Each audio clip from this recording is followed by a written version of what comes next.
क्या सऊदी अरब में मनाया जाता है ईसाइयों का त्योहार क्रिसमस? चलिए इस वीडियो में बताते हैं। नमस्कार, स्वागत है आपका हमारे चैनल दिल्ली सऊदी न्यूज पर। खबर शुरू करने से पहले एक जरूरी सूचना आपको दे दें कि अगर आप सऊदी में फंस गए हैं, कफील आपको छोड़ नहीं रहा है, आप परेशान हैं, वापस अपने घर लौटना चाहते हैं, तो घबराए नहीं, स्क्रीन पर दिए गए नंबर पर कांटेक्ट करें।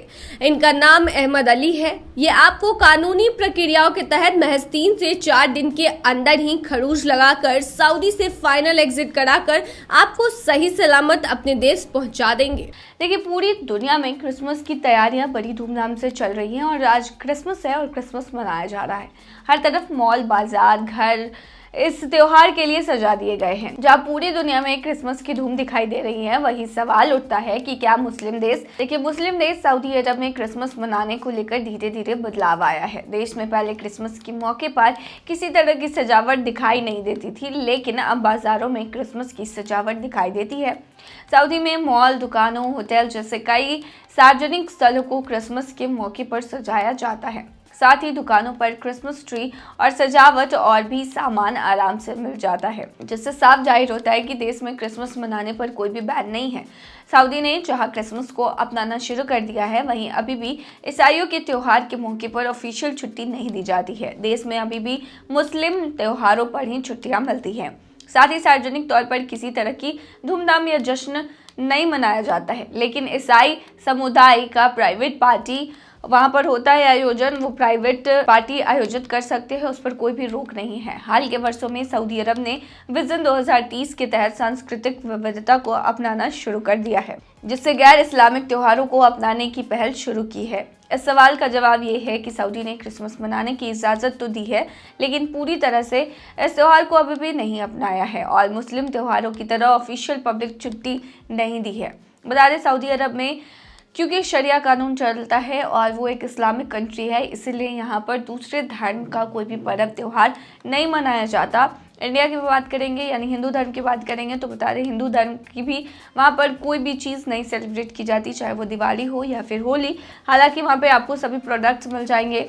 अगर आप सेलिब्रेट करना चाहते हैं तो 4 दिवाली के अंदर आप सेलिब्रेट कर सकते हैं, लेकिन सार्वजनिक जगहों पर आप ऐसा बिल्कुल नहीं कर सकते हैं। तो सऊदी में टूरिस्ट ने पत्नी को बचाने के लिए 5 घंटे तक की तैराकी। सऊदी अरब से एक ऐसा मामला निकलकर सामने आया है जिसे सुनने के बाद आप भी चौंक जाएंगे।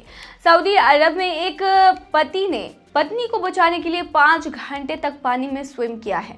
थाईलैंड के पटाया खाड़ी में एक सऊदी टूरिस्ट ने अपनी पत्नी को बचाने के लिए 5 घंटे तक की तैराकी की है। जेट स्की पलटने के बाद वह और उसकी पत्नी समुद्र में फंस गए थे।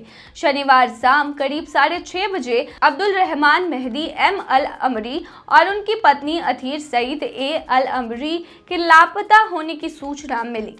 इसके बाद पटाया सिटी सी रेस्क्यू ने उनकी तलाश शुरू की। बचाव दल ने घंटों कोशिश की, लेकिन समुद्र में अंधेरा, तेज हवा और बूंदाबांदी के कारण कोई सफलता नहीं मिली।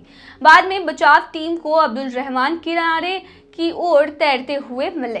वह 5 घंटे से तैर रहे थे और अपनी पत्नी की सुरक्षा को लेकर चिंतित थे। बचाव दल ने उन्हें नाव पर चढ़ाया और उनकी पत्नी की तलाश जारी रखी।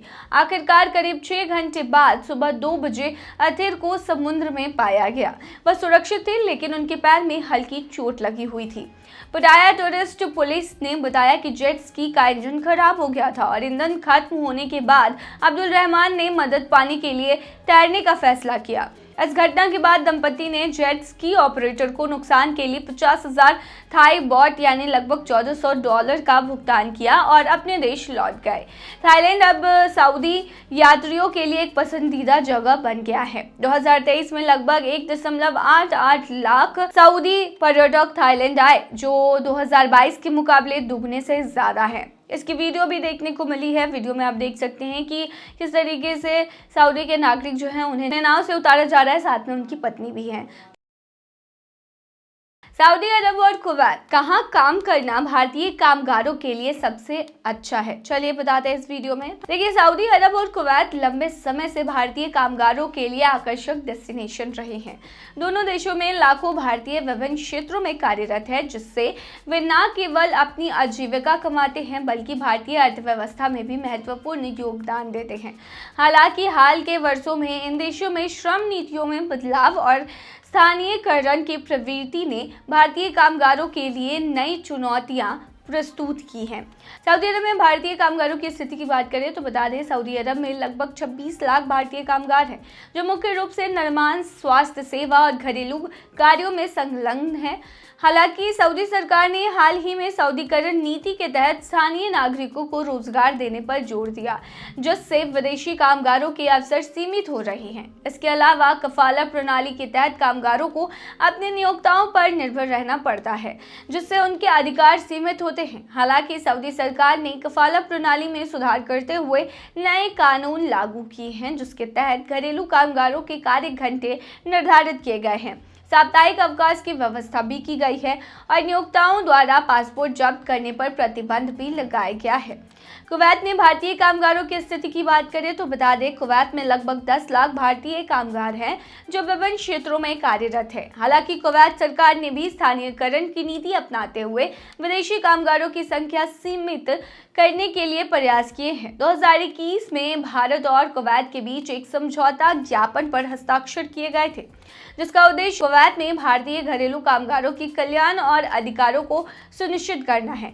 इसके बावजूद भारतीय कामगारों को काम की कठिन परिस्थितियों और कानूनी चुनौतियों का सामना करना पड़ता है।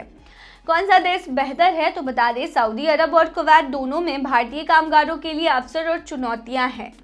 सऊदी अरब में कफाला प्रणाली में सुधार और नए श्रम कानूनों के लागू होने से कामगारों की स्थिति में कुछ सुधार हुआ है, जबकि कुवैत में भारतीय कामगारों के कल्याण के लिए भारत सरकार के साथ कई समझौते किए गए हैं। हालांकि दोनों देशों में स्थानीयकरण और नीतियों के चलते विदेशी कामगारों के लिए अवसर सीमित होते हैं, यानी लिमिटेड। भारतीय कामगारों के लिए सऊदी अरब और कुवैत दोनों में काम करने के अपने अपने लाभ और चुनौतियां हैं। कामगारों को इन देशों में काम करने से पहले वहां की श्रम नीतियों, कानूनी प्रक्रियाओं और कार्य परिस्थितियों की अच्छी तरह से जानकारी प्राप्त करनी चाहिए। इसके अलावा भारत सरकार को भी अपने नागरिकों के अधिकारों की रक्षा के लिए इन देशों के साथ निरंतर संवाद बनाए रखना आवश्यक है, ताकि भारतीय कामगार सुरक्षित और सम्मानजनक कार्य वातावरण में काम कर सके। तो ऐसे में अपॉर्चुनिटीज दोनों देशों में हैं और साथ में चुनौतियां भी दोनों देश में हैं। तो ये थी तमाम जानकारी। बने रहिए ऐसी तमाम खबरों के लिए डेली सऊदी न्यूज़ पर।